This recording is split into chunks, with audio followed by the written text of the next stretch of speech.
Костенец е сравнително малка община в югозападна България, представляваща разнороден и пъстър спектър от етнографски групи, природни форми, цветове и таланти.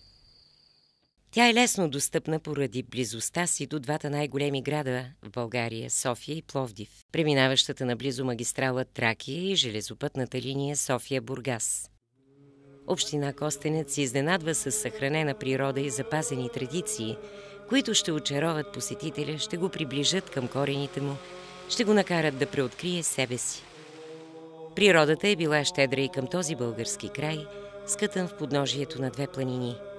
Стръмните склонове на Рила и меките хълмове на Ихтиманска Средна гора обграждат Костенско-Долнобанската котловина, разкривайки пишна зеленина, разнообразие от гори, запазено животинско и растително богатство. Костенец е отправна точка за планински преходи до села Белмекен и Еледжик. Хижа Белмекен не е лесно достъпна, но усилието си струва.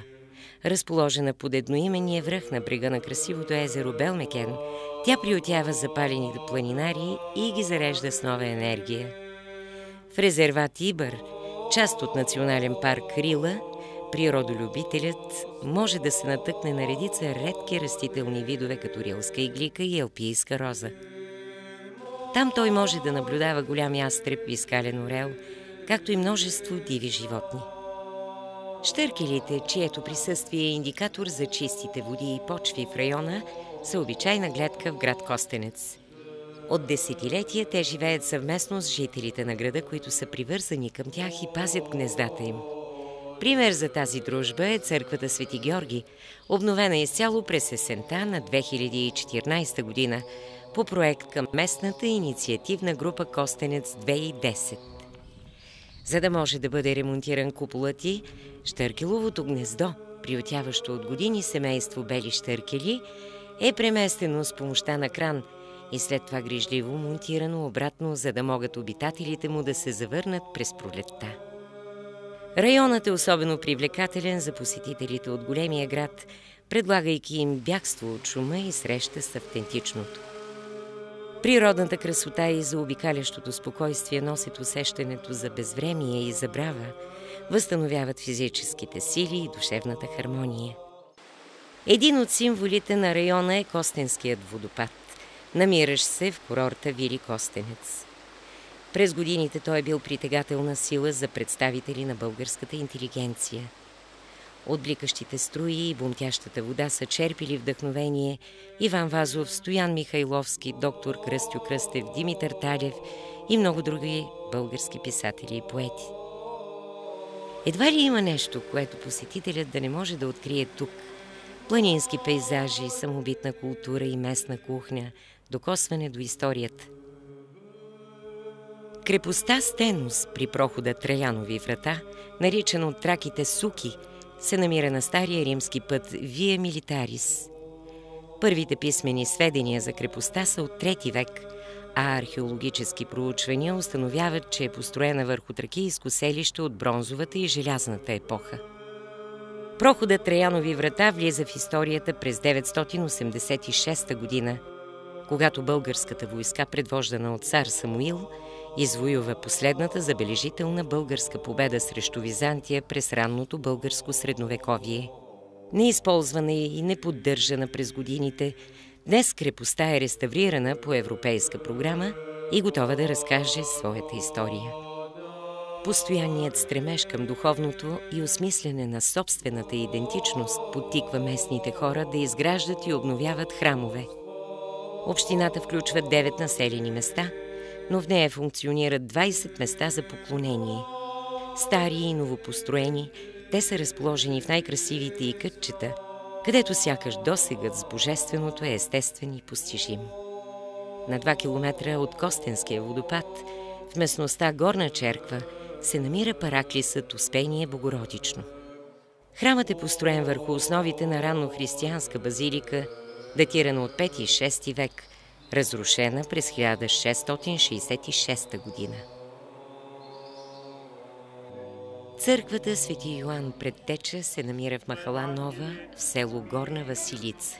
Църквата е построена преди 160 години, Забележителни в нея са старата камбанария и иконите от 1886 година.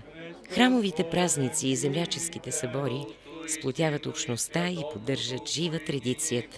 На тях ежегодно кореняци и гости се наслаждават на местни гозби и фолклорни звуци и стават част от общото веселие. Основната мисия на читалищата още от Възраждането да съхраняват общностния дух и културна идентичност не е изоставена в Костенец. Занаятчийската работилница в Момин проход е мост, пренасящ знанието за старите занаяти, традиционни кулинарни умения и ръкоделия в ръцете на децата и младежите.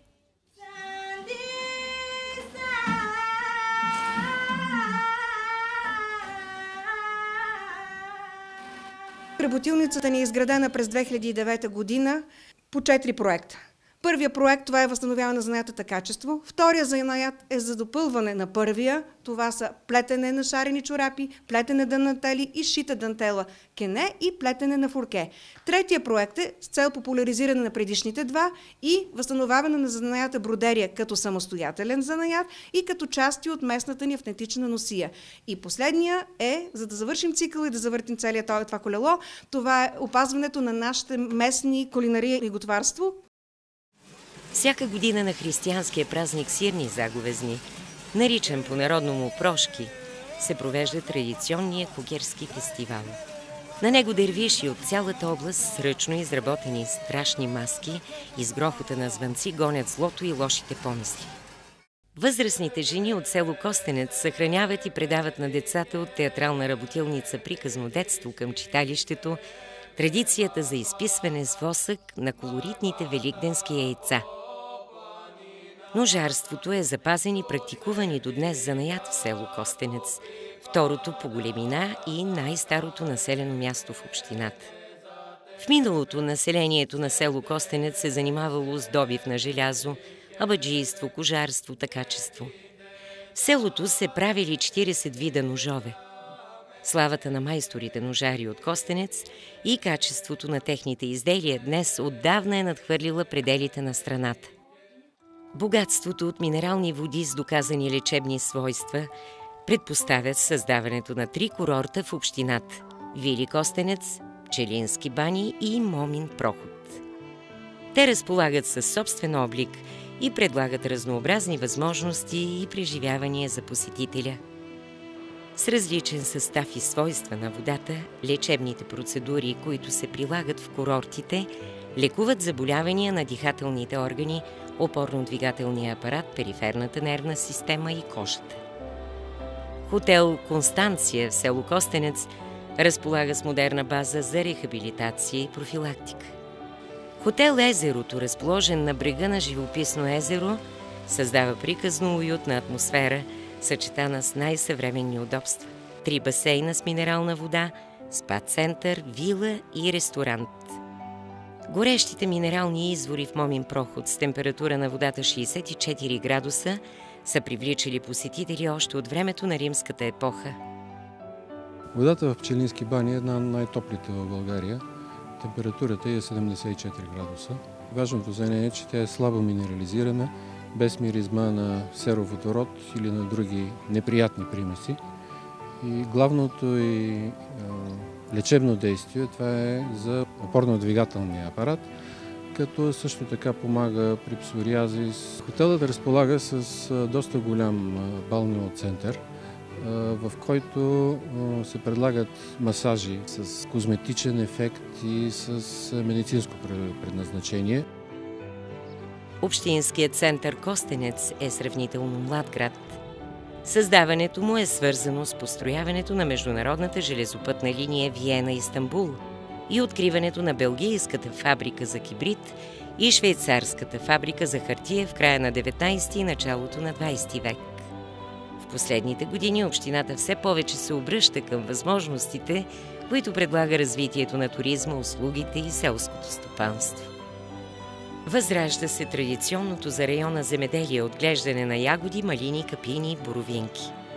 В момента стопанствата заети с трайни насаждения са 750 декара.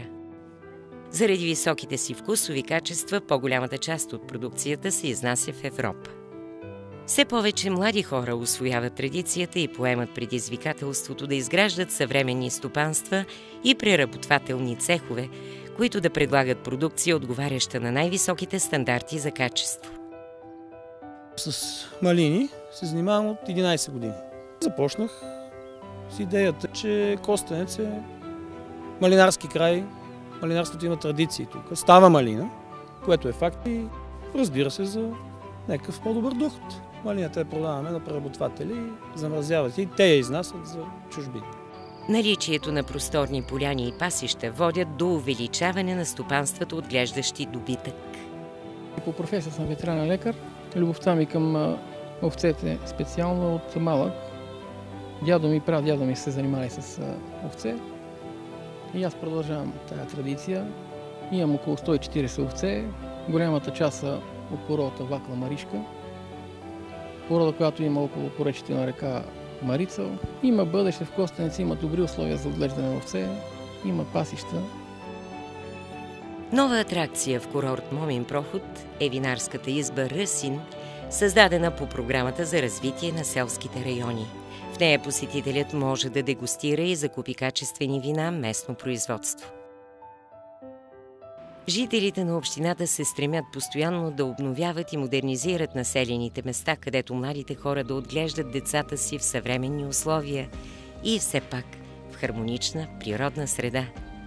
Със средства на програмата за развитие на селските райони в България и по оперативните програми на Европейския съюз са изградени нови центрове в трите най-големи населени места от общината. Това са град Костенец, град Момин проход и село Костенец. Модернизирана е образователната инфраструктура, училищата и детските градини и в момента се извършва благоустрояване на публичната инфраструктура, улици, мост, обществени пространства. Всички усилия на местните организации са насочени към създаването на удобна инфраструктура и приветлив облик за постоянните жители и гостите на общината.